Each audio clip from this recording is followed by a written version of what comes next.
ನಮಸ್ಕಾರ ಅಣ್ಣ. ಹಾಂ ನಮಸ್ಕಾರ ಅಣ್ಣ. ಏನಣ್ಣ? ಸ್ವಲ್ಪ ನಿಮ್ಮ ಗಾಗಲ್ ಕೊಡ್ತೀರಾ? ಇಲ್ಲೇ ಫಂಕ್ಷನ್ ಕೊಟ್ಟಿದ್ದೆ. ಮಗ ಒಂಚೂರು ಇಲ್ಲೇ ಇವೆಂಟಿಗೆ ಹೊರಟಿದ್ದೀನಿ, ಒಂಚೂರು ನಿನ್ನ ಜಾಕೆಟ್ ಕೊಡ. ಮಗ ನಾನು ಊರಿಗೆ ಹೊರಟಿನಿ, ಹೆಡ್ಫೋನ್ ಕೊಡೋ.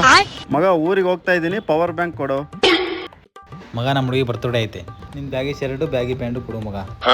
ಅಣ್ಣ ಗೋವಾಗ ಹೋಗ್ತಾ ಇದ್ದೀನಿ, ಸ್ವಲ್ಪ ಜಾಕಿ ಅಂಡರ್ವೇರ್ ಕೊಡ್ತೀಯಾ? ಮಗಳ ನಾನು ಇನ್ನೇನು ಪುಕ್ಷಿಟ ಮಗ ಅಂದ್ಕೊಂಡ್ರ? ಹಾಂ ಅದು ಕೊಡು, ಜಾಕೆಟ್ ಕೊಡು, ಬೂಟ್ ಕೊಡು, ಎಲ್ಲ ಕೊಡು ಅಂತ ಹೇಳ್ತಿರಲ್ಲ. ಒಂದನ್ನ ನೀಟಾಗಿ ನೆಟ್ಟಿಗೆ ತಂದು ಕೊಟ್ಟಿದ್ದೀರಾ ನೀವು? ಹಾಂ ಈ ನನ್ನ ಮಗ ಗೋವಾಗ ಹೋಗ್ತಾರಂತೆ, ಅದು ನನ್ನ ಜಾಕಿ ಅಂಡರ್ವೇರೇ ಬೇಕಂತೆ. ತಗೊಂಡು ಸಾಯಿ ನನ್ನ ಮಕ್ಕಳ. ಅಣ್ಣ ಇವತ್ತು ಡಿಸೆಂಬರ್ ಎಂಡು, ಹುಡುಗರೆಲ್ಲ ಸೇರಿ ಹೊರಗಡೆ ಊಟಕ್ಕೆ ಹೋಗೋಣ ಅಂತ ಇದ್ದೀವಿ. ಸ್ವಲ್ಪ ಬಾಳೆ ಎಲೆ ನಿಮ್ಮ ನಾಳ ಹೋಗ್ತಿರಲ್ಲ, ತಲೆ ಹೊಡೆದು ಬಿಡ್ತೀನಿ.